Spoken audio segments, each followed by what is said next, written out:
Assalamualaikum warahmatullahi wabarakatuh. Selamat berjumpa kembali pada pembelajaran IPA. Kali ini kita akan belajar KD 3.9 Tanah dan Keberlangsungan Kehidupan. Mata pelajaran IPA kelas 9 SMP semester 2 bersama Ibu Hastuti. Ibu berasal dari SMP Saperius 1 Kota Jambi. Semoga bermanfaat. Jangan lupa subscribe, like, komen, dan share. KD kita 3.9 menghubungkan sifat fisika dan kimia tanah, organisme yang hidup di dalam tanah dengan pentingnya tanah untuk keberlanjutan kehidupan. Dan KD 4.9 menyajikan hasil penyelidikan tentang sifat-sifat tanah dan pentingnya tanah bagi kehidupan. Tujuan pembelajaran kita diharapkan kalian mampu menerapkan, menghubungkan, dan mengevaluasi sifat fisika dan sifat kimia tanah, organisme yang hidup dalam tanah, pentingnya tanah untuk keberlanjutan kehidupan. Materi kita ada 3 bagian. Bagian yang pertama, peran tanah dan organisme tanah bagi keberlanjutan kehidupan. Terdiri dari peran tanah bagi kehidupan. Pada peran tanah bagi kehidupan, kita jumpai perannya tanah bagi kehidupan, tempat hidup, semua makhluk hidup, hewan, tumbuhan, bakteri. Kita juga hidup di atas permukaan tanah. Lalu berikutnya sebagai penunjang kesehatan dan penyedia keperluan manusia. Kalian berolahraga di atas permukaan tanah, berlari, bermain voli, bermain basket. Dan kita mengambil air dari dalam tanah, kita juga mengambil barang tambang dari dalam tanah, mengambil minyak bumi juga dari dalam tanah. Penyedia dan penyaring air.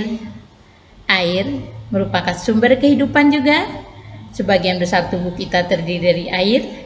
Kita memerlukan air dari dalam tanah atau dari sungai melalui misalnya PDAM, atau kita melalui sumur resapan, sumur bor, sumur galian.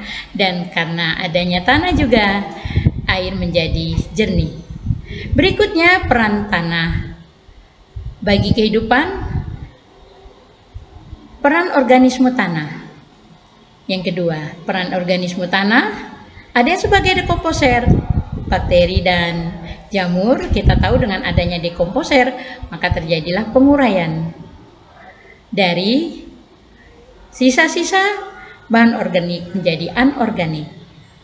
Lalu reaksi kimia dalam tanah, misalnya bakteri kelompok Nitrosomonas melakukan nitrifikasi, nitratasi, terbentuklah senyawa nitrat yang siap diserap oleh tumbuhan. Pengurai polutan dalam tanah menguraikan zat pencemar di dalam tanah menjadi mineral di dalam tanah dan terakumulasi di dalam organisme tanah.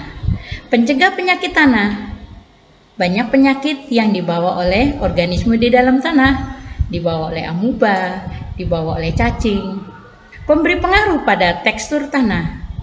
Nah, mikroorganisme dan organisme di dalam tanah akan memberi pengaruh pada tekstur tanah dan mempengaruhi keguburan tekstur tanah.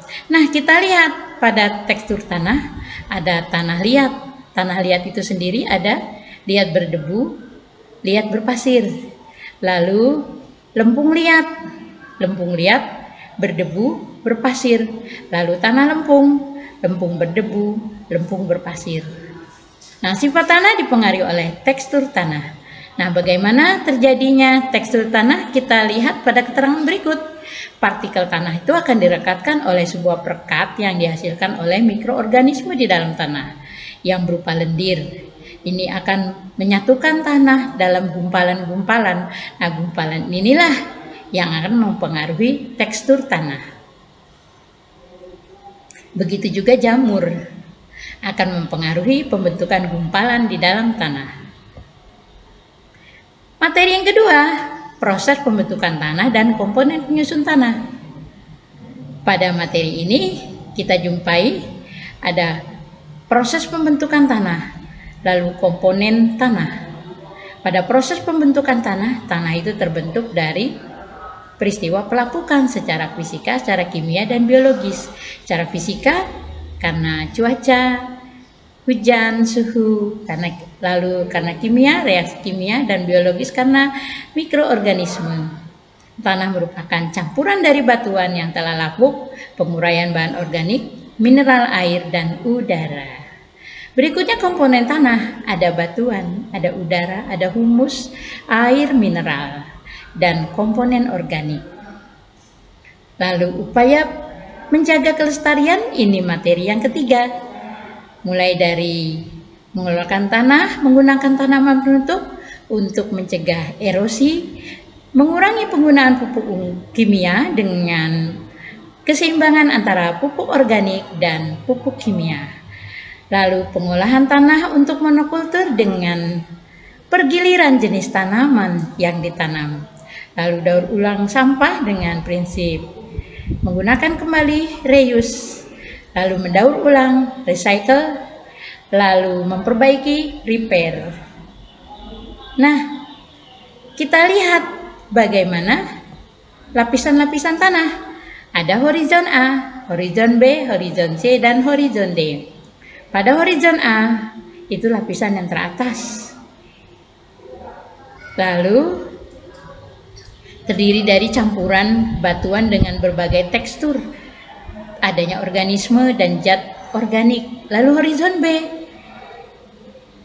kandungan zat organiknya lebih sedikit daripada A. Lalu horizon Z, nah di sini mulai kita jumpai batuan. Lalu horizon D, nah inilah batuan yang padat dan keras. Sampai di sini, semoga bermanfaat. Jangan lupa subscribe, like, komen, dan share. Wassalamualaikum warahmatullahi wabarakatuh.